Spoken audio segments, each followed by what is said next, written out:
प्रिय विद्यार्थियों, मैं डॉक्टर सुनील कुमार शर्मा, सहायक आचार्य हिंदी, राजकीय महाविद्यालय Karauli, BA part second Hindi साहित्य। प्रथम प्रश्न पत्र रीतिकालीन काव्य। कल तक मैंने आपको रीतिकालीन काव्य के तृतीय कवि, जो आपकी पाठ्य पुस्तक में तृतीय कवि के रूप में घनानंद हैं, उन घनानंद के सवैया और पद जो आपके पाठ्यक्रम में निर्धारित किए गए हैं, उन सभी का व्याख्यात्मक विवेचनात्मक विश्लेषण आपके सामने रखा।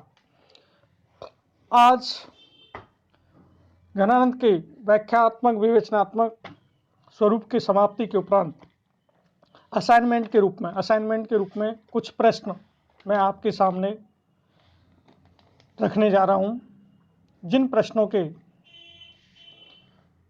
उत्तर मैं आपको इस वीडियो के माध्यम से भेजूंगा। उन संभावित जो प्रश्न हैं, उन प्रश्नों में ऐसे कौन कौन से प्रश्न हैं जिनके बारे में मैं आपको बताने जा रहा हूं। घनानंद अपने कवित्वों में सुजान को संबोधित क्यों करते हैं? ये एक बहुत ही संक्षिप्त लघुत्तरीय प्रश्न है। घनानंद कृष्ण भक्ति में क्यों दीक्षित हुए? घनानंद के काव्य में उपालंब क्यों है? घनानंद के विरह वर्णन की क्या विशेषता है? घनानंद रीति युक्त धारा के कवि क्यों हैं? ये कुछ छोटे प्रश्न हैं जो आपकी परीक्षा में 2-2 नंबर के आते हैं। फिर बड़े प्रश्नों के रूप में मैंने 4 प्रश्न जो अति उत्तरात्मक के रूप में 150 शब्दों में जिनका उत्तर होता है, 100-150 शब्दों के आसपास, उन 4 प्रश्नों में पहला प्रश्न है, घनानंद को प्रेम की पीर का कवि क्यों कहते हैं? पहला प्रश्न है, घनानंद को प्रेम की पीर का कवि क्यों कहते हैं? पहला प्रश्न। दूसरा है, घनानंद के काव्य के कला पक्ष की 2 विशेषताएं बताइए। तीसरा प्रश्न है, घनानंद की प्रेम व्यंजना के प्रमुख तत्व कौन कौन से हैं? और चौथा प्रश्न है, घनानंद की भक्ति भावना की विशेषताएं। ये 4 प्रश्न जो संभावित परीक्षा की दृष्टि से हैं, इन चारों प्रश्नों के मैं संक्षिप्त उत्तर आप लोगों को इस वीडियो के माध्यम से और साथ ही साथ PDF के माध्यम से भेजूंगा। तो ये वीडियो है, इस वीडियो के माध्यम से इनके उत्तर मैं आपको बता रहा हूँ और इसके उपरांत एक PDF के माध्यम से भी मैं आपको इनको भेजूंगा। पहला प्रश्न है, घनानंद को प्रेम की पीर का कवि क्यों कहते हैं? इसका उत्तर है, रीति मुक्त काव्य धारा के प्रतिनिधि कवि घनानंद के काव्य में प्रेम की पीर का मतलब होता है पीड़ा, भरी हुई है।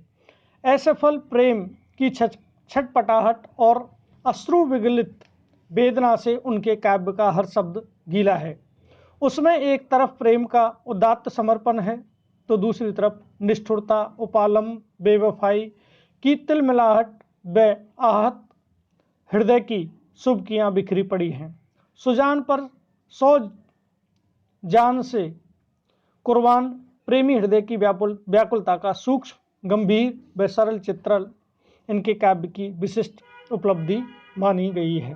ये घनानंद की प्रेम की पीर, इसलिए इनको प्रेम का पीर का कवि कहा जाता है। नंबर 2, घनानंद के काव्य के कला पक्ष की 2 विशेषताएं बताइए। घनानंद के काव्य का कला पक्ष अत्यधिक प्रभावशाली है। उनके कला पक्ष की सबसे बड़ी विशेषता वाग विदग्धता है। बात कहने की करामात, वाग विदग्धता का मतलब होता है बात कहने की करामात या बात कहने का ढंग, तरीका। इसी को उक्ति व चित्र भी कहते हैं। सुजान को दिए गए उपालंबों में, उपालंब का मतलब होता है उल्हाने में, इसके श्रेष्ठतम उदाहरण मिलते हैं। इसी प्रकार उनकी दूसरी विशेषता है बिंब विधान। पहली विशेषता क्या है? उक्ति व चित्र या वाग विदग्धता, और दूसरी विशेषता है बिंब विधान। सौंदर्य चित्रण के विविध प्रसंगों में घनानंद की अनुपम बिंब योजना के उदाहरण देखने को मिलते हैं। इस प्रकार से घनानंद के काव्य के कला पक्ष की 2 विशेषताएं, पहली है उक्ति व चित्र या वाग विदग्धता और दूसरी है अनुपम बिंब विधान। इस तरह से ये दूसरा प्रश्न हुआ। तीसरा प्रश्न आता है, घनानंद की प्रेम व्यंजना के प्रमुख तत्व कौन कौन से हैं? घनानंद हिंदी के सर्वोत्कृष्ट स्वच्छंद प्रेमी कवि हैं। इनकी प्रेम व्यंजना में इतनी आकुलता, इतनी व्यथा एवं इतनी पीड़ा है कि कठोर से कठोर श्रोता एवं पाठक भी द्रवित हो जाता है। प्रेम व्यंजना के प्रमुख तत्व निम्न हैं। प्रेम की अलौकिक महत्ता पहला है। दूसरा है प्रेम मार्ग की निश्चलता। नंबर 3 है प्रेम की नैसर्गिकता। नंबर 4 प्रेम की कष्ट सहिष्णुता। नंबर 5 सौंदर्य प्रियता। नंबर 6 संभोगशीलता। नंबर 7 विरहातुरता। तो इस प्रकार से घनानंद की प्रेम व्यंजना के इन प्रमुख 6-7 तत्वों का उल्लेख उनके काव्य में बहुत ही सुंदर और मनोहारी शब्द व्यंजना के साथ अभिव्यक्त हुआ है, चित्रित हुआ है। अगला प्रश्न है घनानंद की भक्ति भावना की विशेषताएं। चौथा प्रश्न है घनानंद की भक्ति भावना की विशेषताएं। घनानंद की व्यक्ति निष्ठा एवं वैयक्तिक आस्था असीम एवं अनंत होकर भगवत भक्ति एवं ईश्वर अनुराग का रूप धारण कर गई है। घनानंद की भक्ति की 8 प्रमुख विशेषताएं हैं। घनानंद की भक्ति की 8 प्रमुख विशेषताएं हैं।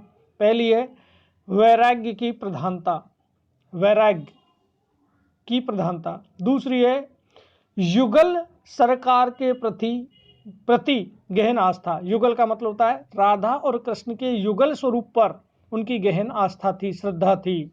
नंबर 3 मुरली की महत्ता।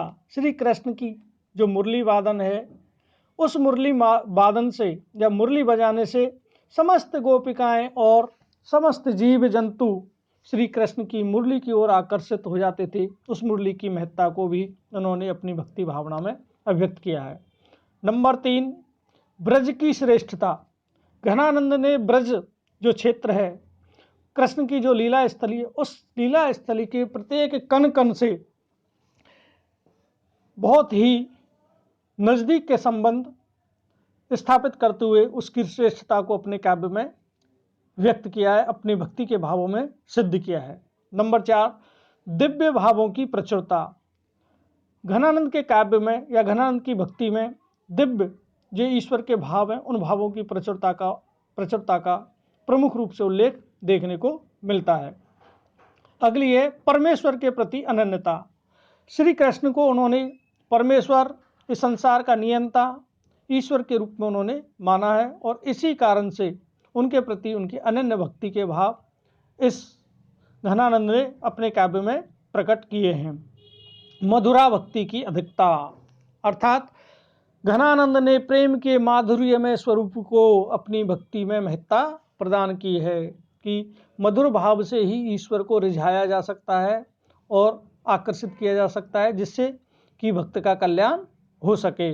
ऐसी मधुर भक्ति का उल्लेख उन्होंने अपने काव्य ग्रंथों में किया है। और अंतिम विशेषता है भगवान की अभिन्नता। भक्त और भगवान की अभिन्नता, कि भक्त और भगवान भिन्न नहीं हैं, एक ही हैं, लेकिन भक्त को भगवान की आराधना के लिए, ईश्वर की प्राप्ति के लिए अपना सर्वस्व उस पर समर्पण करना होता है। इस प्रकार से घनानंद ने अपने काव्य में या उनके काव्य में भक्ति भावना का जो प्रमुख विशेषताएं, 8 विशेषताएं, वो इस रूप में हमारे सामने उपस्थित होती हैं। ये 4 जो प्रश्न हैं, ये परीक्षा की दृष्टि से प्रिय छात्रों बहुत ही महत्वपूर्ण हैं, जिनको मैंने असाइनमेंट के रूप में आपको दिया और निश्चित रूप से आपके लिए लाभकारी सिद्ध होंगे। धन्यवाद।